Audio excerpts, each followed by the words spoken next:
Imaginez que vous regardiez votre série préférée le soir sur une chaîne nationale. Soudain, l'écran noir, le son cesse, puis un bruit électronique strident. Un masque blanc et noir apparaît. C'est un homme déguisé qui fait des gestes incohérents, hurle des sons incompréhensibles et frappe une chasse-mouche sur une planche. C'est pas une blague, c'est une intrusion illégale dans les ondes télévisées. C'est arrivé à Chicago en 1987. Et le pire, c'est que personne, ni le FBI, ni la police, n'a jamais trouvé qui était cet homme, ni comment il a fait. Le premier événement a lieu à 20 et 1h15 sur la chaîne WGN. Dan Rohan lit les résultats du sport. Soudain, l'image scintille. Le son est remplacé par un bourdonnement électronique. Pendant 20 secondes, on voit ce visage inquiétant, le masque de Max Headroom, une intelligence artificielle fictive très populaire à l'époque. Il n'y a pas de parole, juste un ricanement électronique. Les techniciens de la chaîne pensent que c'est une simple panne. Ils changent de fréquence et l'image disparaît. Mais ce n'était qu'un test, une sorte d'échauffement avant le vrai spectacle. 2 heures plus tard, vers 23 chez Zéro, la chaîne WTTW passe la série Doctor Who. Le signal est de nouveau piraté. Mais cette fois, ça dure presque 2 minutes. L'homme masqué revient, il ne bouge pas comme un humain normal. Il saccade comme s'il avait des problèmes de fréquence.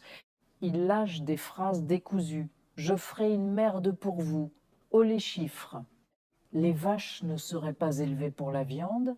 Il met un gant en caoutchouc, attrape une chasse-mouche et tape furieusement sur son propre postérieur. Le fond de l'image affiche un texte I still love you, je t'aime toujours. Puis le signal coupe, le silence revient. C'est ici que le problème devient un véritable casse-tête pour le FBI. Pour prendre le contrôle d'un signal télévisé en 1987, ce n'est pas comme pirater un Wi-Fi. Il faut une antenne de très forte puissance.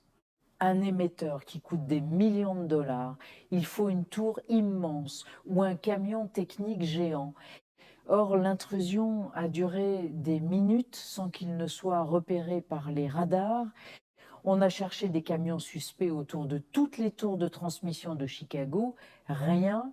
C'est comme si ils avaient fait disparaître le signal de l'air pour le réinjecter instantanément. On soupçonne un ingénieur en radio très compétent, peut être un peu déséquilibré. Certains pensent que c'était un hommage à la culture pop, Max Headroom, pour dénoncer la télévision commerciale. D'autres pensent que c'était un message crypté destiné à une personne précise, vu le «Je t'aime toujours» affiché en arrière-plan.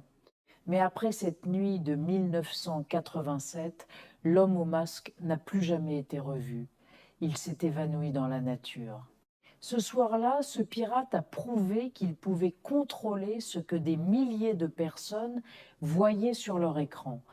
Et 35 ans plus tard, personne n'a jamais pu comprendre ce qu'il voulait vraiment dire. L'identité de l'homme derrière le masque reste l'un des plus grands mystères de l'histoire de la télévision. Merci d'avoir regardé et n'oubliez pas de vous abonner pour d'autres histoires fascinantes.